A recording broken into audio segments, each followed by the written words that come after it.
Bonjour et bienvenue dans cette nouvelle vidéo. Alors aujourd'hui, je voudrais prendre un nouvel argument qui prêche plutôt en faveur de ne pas travailler sur le bien-être au travail. C'est l'idée que développer le bien-être au travail, c'est un processus qui est lent.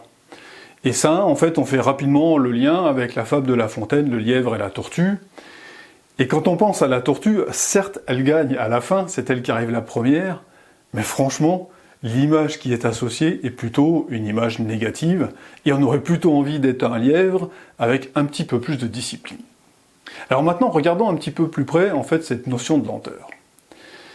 Eh bien, cette lenteur, elle est, je dirais, structurelle, puisqu'en fait, ce que l'on recherche, c'est l'augmentation de performance de l'entreprise, et pour ça, on passe par un intermédiaire qui est le développement du bien-être.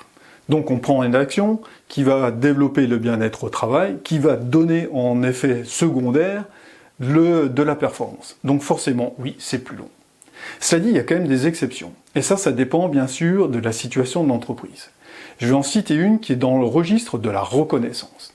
Et vous allez voir une reconnaissance qui paraît élémentaire, mais qui dans certains cas, dans certaines situations, est loin d'être installée. Simplement le fait de dire bonjour. Eh bien ça, c'est facile à installer.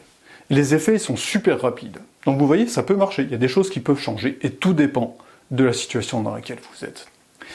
Mais globalement, on peut dire que si vous êtes dans une situation très délicate en termes d'entreprise, compter sur le développement du bien-être pour aider l'entreprise à survivre, ça va être un petit peu difficile, il va falloir trouver vraiment des solutions particulières. Donc globalement, on peut admettre quand même que le développement du bien-être au travail est quelque chose qui est plutôt lent.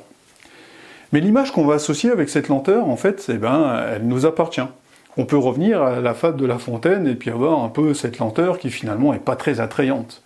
Mais on peut avoir aussi la notion de lenteur par la construction, en fait, d'un ouvrage de grande ampleur. En fait, c'est bien ça, le développement du BAT. C'est travailler pour, en fait, une survie de l'entreprise ou une performance de l'entreprise sur le long terme. Parce qu'en fait, les actions, elles sont durables. Quelque part, ce que l'on va faire en travaillant sur le BAT, on va aider chacun, finalement, à changer sa façon d'être. Donc on va ancrer d'autres habitudes qui vont durer. Et dans ce sens-là, oui, peut-être le début, c'est lent. Mais après, en fait, les succès et les gains, ils vont accélérer, parce qu'on va cumuler les succès les uns aux autres. Donc en final, si je reviens à la fable de La Fontaine, eh bien, la conclusion, la morale, elle est juste. En fait, rien ne sert de courir, il faut partir à point et mener les actions au bon moment.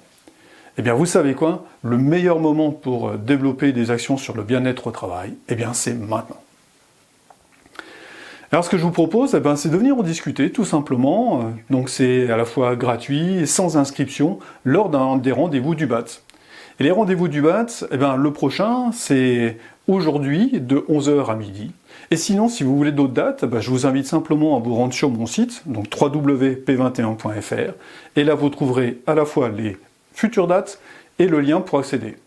Donc je vous rappelle, c'est complètement gratuit, et donc je vous attends lors d'un prochain rendez-vous du BAT pour justement discuter de ce que le bien-être au travail peut faire pour vous. Je vous dis à très bientôt.